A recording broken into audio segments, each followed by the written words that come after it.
Club Éco d'Objectif Aquitaine. Notre invité aujourd'hui est Jérôme Fauché, bonjour. Merci de me recevoir. Avec plaisir, vous êtes le directeur général délégué de Scriba, une entreprise spécialisée dans l'informatique basée à Mérignac. J'aimerais que vous nous présentiez cette entreprise. À qui vous adressez-vous? Qui sont vos clients finalement? Et quelle est votre offre? Alors Scriba est une très vieille entreprise puisque nous avons pratiquement 28 ans d'existence. C'est une entreprise qui est très ancrée dans la région puisque le siège se trouve à Mérignac et que nous avons par la suite étendu nos activités pratiquement dans un maillage quasi national avec 6 agences aujourd'hui. Donc on poursuit notre développement, mais ce développement on le poursuit je dirais en temps et en heure, et on essaie de voir par des systèmes de croissance externe, parce qu'il est très difficile aujourd'hui de créer de toutes pièces une agence à l'extérieur. Donc aujourd'hui, il nous reste des objectifs comme créer en Bretagne, entre Nantes et Rennes, dans le nord, près de Lille, et en dernier, l'Est, parce que c'est une région qui est, somme toute, assez difficile à investir. Donc voilà, on a plusieurs métiers qui se sont développés au terme de notre historique, puisque notre premier métier de base est le négoce informatique. Le négoce informatique, donc achat-revente. C'était sur du produit physique à l'époque. C'était du produit physique, des PC, des serveurs, des imprimantes. Sauf que dans toute stratégie qu'on a mis en place au niveau de Scriba, les anciens métiers, on les fait perdurer. On a un vrai savoir-faire en termes de logistique, en termes d'apport au niveau de nos clients. Donc ça, on le fait perdurer. Mais on a inventé des nouveaux métiers au fur et à mesure de l'évolution technologique et puis des besoins de nos clients. Notamment, aujourd'hui, on est spécialisé dans tout ce qui est PME-PMI, même si on a des grands comptes et des collectivités qui sont clientes. C'est l'essentiel vraiment de vos clients, les petites entreprises.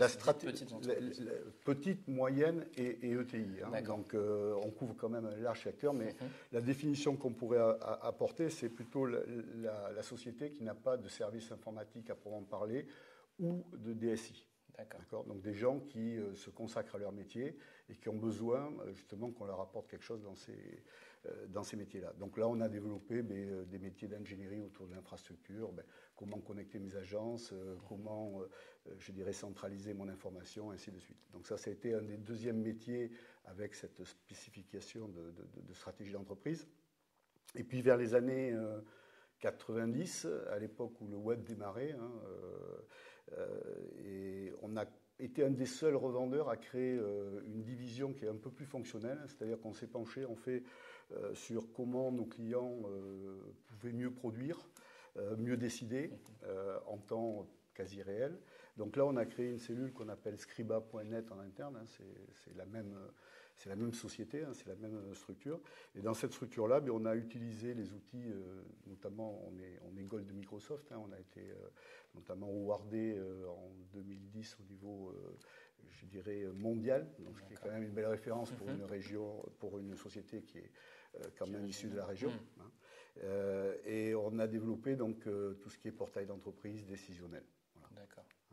Donc concrètement, vous fournissez des aides à la décision pour les chefs d'entreprise. Tout à fait. Très concrètement, aujourd'hui, surtout en période de crise, puisqu'on est quand même dans une période un petit peu difficile, les entreprises essaient de trouver des moyens de mieux produire, de mieux décider. Alors pour mieux décider, il faut avoir fait des constats très rapides.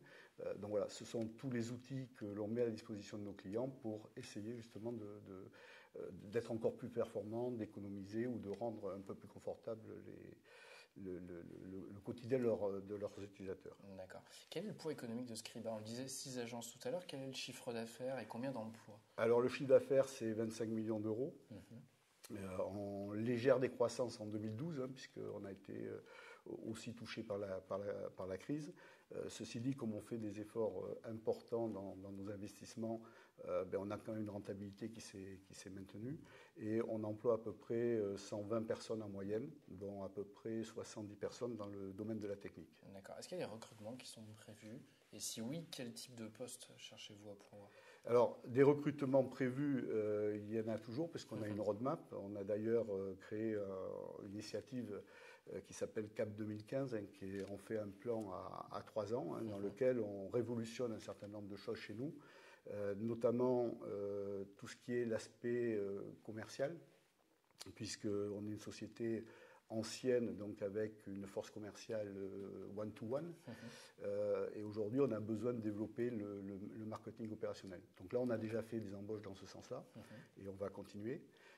On est aussi, je crois qu'il y a eu plusieurs interviews précédemment sur le cloud. Oui.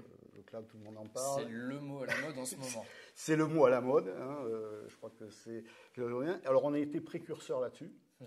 Puisque justement le work qu'on avait eu d'ailleurs de Microsoft était sur ces technologies. Donc on a éprouvé depuis longtemps, je dirais, cette technologie. Alors nous, notre rôle est surtout de le vulgariser. Parce qu'aujourd'hui, vous allez voir une PME, elle va vous dire je veux du cloud. Alors, notre premier rôle, c'est de dire mais qu'est-ce que vous voulez? Qu'est-ce que vous voulez? Pourquoi faire? Comment? Souvent, vous entendez dire mais je veux m'occuper de rien. Voilà, c'est parce qu'on m'a dit qu'on s'occupait de rien quand on était dans le cloud. C'est faux. C'est tout ce qui est autour de l'infogérance. Si vous n'avez pas les bons contrats, que ce soit chez vous ou à l'extérieur, ce sera exactement la même chose. Une grosse partie de votre métier, en tout cas, c'est l'impression que vous donnez, c'est qu'il faut vulgariser énormément. Il faut vulgariser. La faute souvent aux médias, je m'excuse, parce aux autres médias, ce qui est souvent difficile à comprendre pour les utilisateurs quand ils voient sur une publicité le smartphone sur lequel on appuie et puis on a toute la terre entière et puis on peut faire plein de choses. Ce qu'on oublie, c'est qu'avant d'en arriver là, il faut créer tout un tas de systèmes, de choses et avec, j'ai fait des études d'informatique il y a très longtemps, mais ça n'a pas changé. Il faut poser la pyramide, il faut poser l'infrastructure, il faut poser toutes ces choses-là. Donc nous, il est important qu'on explique à nos clients comment en arriver là, et que ce n'est pas aussi facile, aussi simple d'en arriver là que veuillent bien le montrer les médias notamment. Vous dites que ça n'a pas tant que ça changé, vous parlez de système pyramidal, j'entends bien. En même temps, il y a tout l'aspect mobilité qui est arrivé pour le coup ces dernières années. Qu'est-ce que ça a changé pour vous? Alors, la mobilité, elle change au niveau des usages. Ça permet d'être, je dirais, n'importe où et d'avoir son information de n'importe où. Ce qui n'a pas changé, c'est la méthodologie. D'accord. Les usages, heureusement, ça évolue. Il faut avancer, il faut avoir des choses. Par contre, pour construire les infrastructures, pour avoir cette mobilité, la bonne vieille méthode reste toujours la même. Parce que si on construit, je dirais, sur quelque chose qui est mal construit, je vais vous donner un petit exemple et ça va vous évoquer. Dernièrement, c'était à Paris, donc ce n'était pas dans la région. Un directeur commercial d'une société qui était à l'export, qui appelle notre centre d'appel affolé, qui met une pression énorme, parce que la pression est là, et qui dit, voilà, je pars en Chine demain, j'ai changé mon smartphone, et ça ne marche pas, il me faut mes mails, je les veux absolument.